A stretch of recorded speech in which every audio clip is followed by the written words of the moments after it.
Dahulu kala ada seorang penjual kayu bakar bernama Sashimi yang hidup di daerah sekitar pegunungan di Jepang.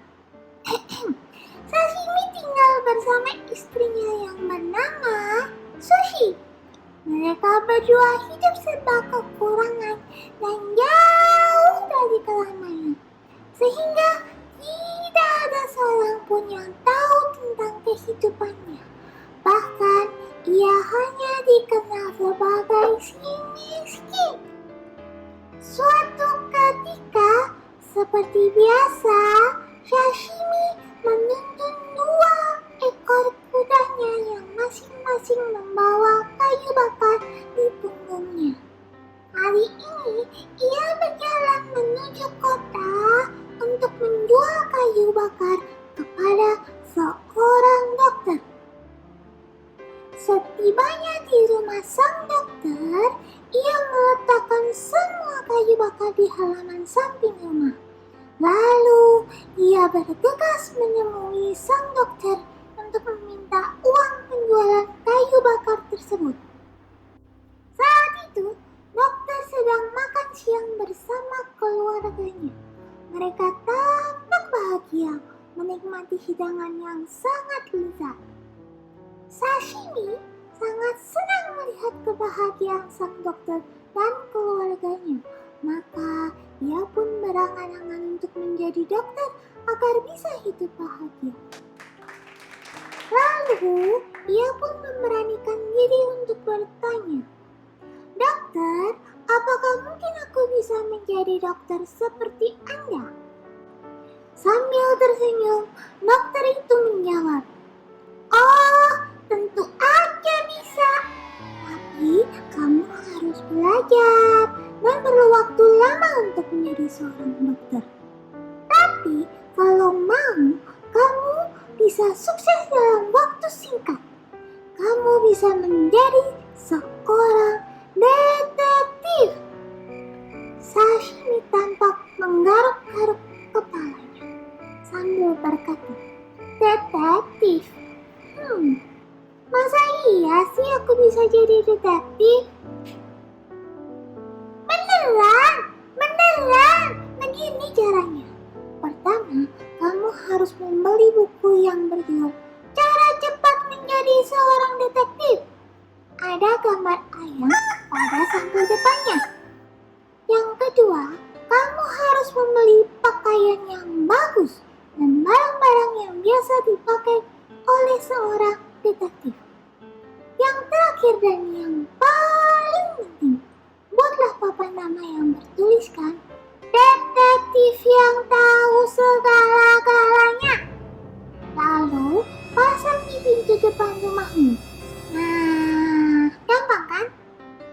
Singkat cerita, Sashimi pun segera bergegas pergi dari rumah sang dokter. Ia menjual kedua kudanya, lalu membeli semua kebutuhan seperti yang diperintahkan sang dokter. Setelah semua kebutuhan terpenuhi, Sashimi mulai mengumumkan kepada orang-orang sekitar bahwa ia adalah sekarang seorang detektif yang tahu segalanya.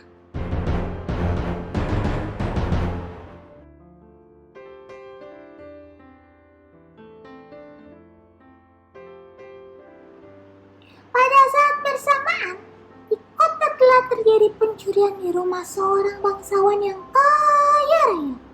Bangsawan itu sungguh sangat sedih karena maling-maling itu telah mencuri uangnya. Padahal ia berniat untuk menyumbangkan uang tersebut kepada fakir miskin di area sekitar rumahnya. Kisah tentang detektif yang tahu segalanya sampailah ke telinga sang bangsawan. Ia telah mendengar desas-desus bahwa detektif tersebut dapat menyelesaikan berbagai permasalahan.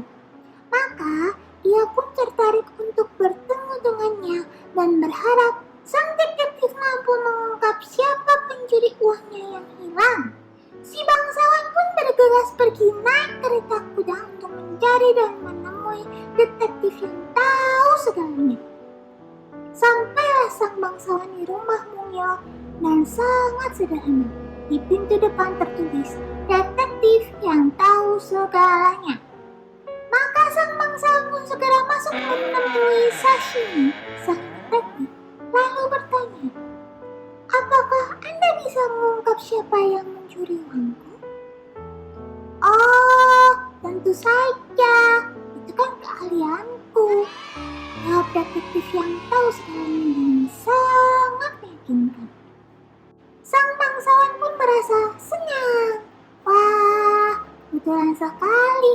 Kalau begitu, Anda harus ikut denganku dan mengungkap kasus pencurian ini. Oke. Tapi izinkan aku mengajak istriku ya, jawab sang detektif. Bangsawan itu pun setuju dan meminta mereka naik ke kereta kuda bersama-sama. Setibanya di rumah sang bangsawan, Sashimi, detektif yang tahu segalanya, beserta istrinya Sushi diundang untuk makan malam bersamanya.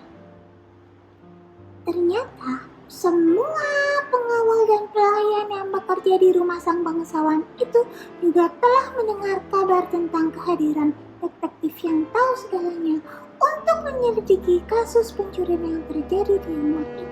Di tengah-tengah percakapan, seorang pelayan masuk ke ruang makan, membawakan sepiring hidangan makanan yang pertama. Lalu Sashimi, detektif yang tahu segalanya, mencolek istrinya Sushi dan berkata, Wah, ini pasti yang pertama. Mendengar perkataan itu, pelayan itu kaget dan berpikir bahwa sang detektif mengetahui bahwa ia adalah salah satu pencuri tersebut. Ia pun segera meninggalkan ruangan dengan perasaan ketakutan. Tiba giliran pelayan kedua untuk menghidangkan makanan. Ketika pelayan itu masuk, Sashimi, detektif yang tahu segalanya, kembali mencolek istrinya Sushi dan berkata, Aku tahu, ini pasti yang kedua. Si pelayan pun kaget mendengar perkataan sang detektif. Ia pun buru-buru meletakkan hidangannya, lalu segera keluar dari ruang makan dengan perasaan takut. Hal yang sama terjadi pada pelayan selanjutnya. Sekali lagi sang detektif berkata, Nah, ini pasti yang ketiga nih. Selanjutnya, pelayan keempat masuk dan membawa hidangan yang tertutup. Sang bangsawan berkata kepada sang detektif, Tuan detektif, coba tebak, kira-kira apa isi hidangan yang ada di dalamnya? Sashimi panik dan mencoba berpikir dengan perasaan was-was. Ia sama sekali tidak tahu apa makanan yang dibawa pelayan keempat itu. Dalam hatinya, ia bergumam, Waduh, tolong Tuhan, kalau aku gagal menebak isi makanan itu, bangsawan itu akan hilang kepercayaannya padaku dan hidupku akan kembali miskin sebagai penjual kayu bakar. Sang bangsawan pun berkata lagi, Ayo cepat, tebaklah, apa isinya? Detektif yang tahu segalanya semakin panik. Ia pun menoleh ke arah istrinya sambil berkata, Oh, sashimi yang malang. Tiba-tiba pelayan keempat sangat kaget. Wow, sambil membuka tutup hidangannya, si pelayan memperlihatkan hidangan khas Jepang, sashimi. Wow, hebat sekali, ya sang bangsawan sambil bertepuk tangan. Untuk melepaskan ketegangannya, detektif yang tahu segalanya meminta izin untuk ke toilet. Saat sang detektif keluar ruang makan, keempat pelayan menghampirinya.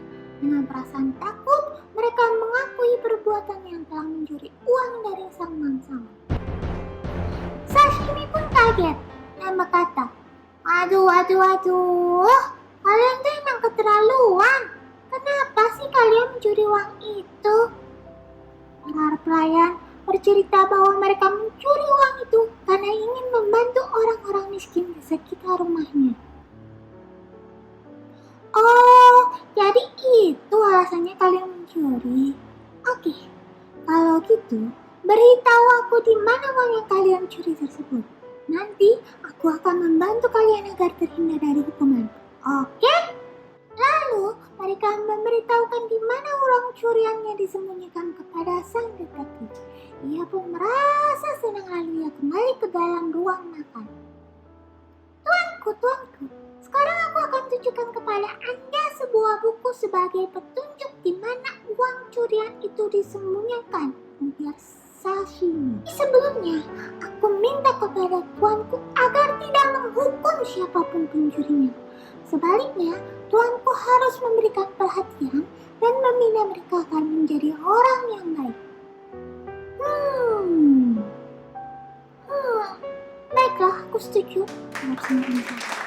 Lalu, sang detektif membuka kopernya dan mengeluarkan buku yang bergambar ayam pada depannya dan memberikannya kepada sang penghulu. Sang bangsawan pun terheran-heran. Ayam? Apa artinya semua ini? Gini tuanku. Gambar ini adalah petunjuk tentang di mana uang Anda disembunyikan. Wow, kok bisa? Apa iya? Tapi aku memang beternak ayam sih di halaman belakang rumahku. Sashimi pun tersenyum. Hahaha, semoga uang itu ada di sana ya. Silakan Anda mencarinya.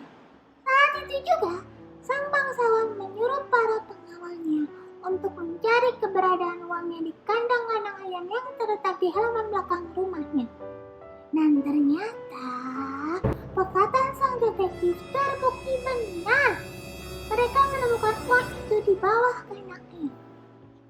Sang bangsawan sangat senang atas keberhasilan Sashimi, detektif yang tahu segalanya. Sebagai tanda terima kasih kepada Sashimi, detektif yang tahu segalanya, sang bangsawan memberikan hadiah yang sangat besar dan berjanji akan membina para pencuri tersebut agar berubah menjadi orang yang berakhlak mulia. Ia pun berjanji akan terus menebarkan kebaikan dan menjadi orang yang bermanfaat bagi sesama. Maka, sejak saat itu, berita tentang kehebatan detektif yang tahu segalanya tersebar ke seluruh penjuru kota. Sashimi dan sushi menjadi sangat terkenal dan hidup bahagia. Yeay! The end.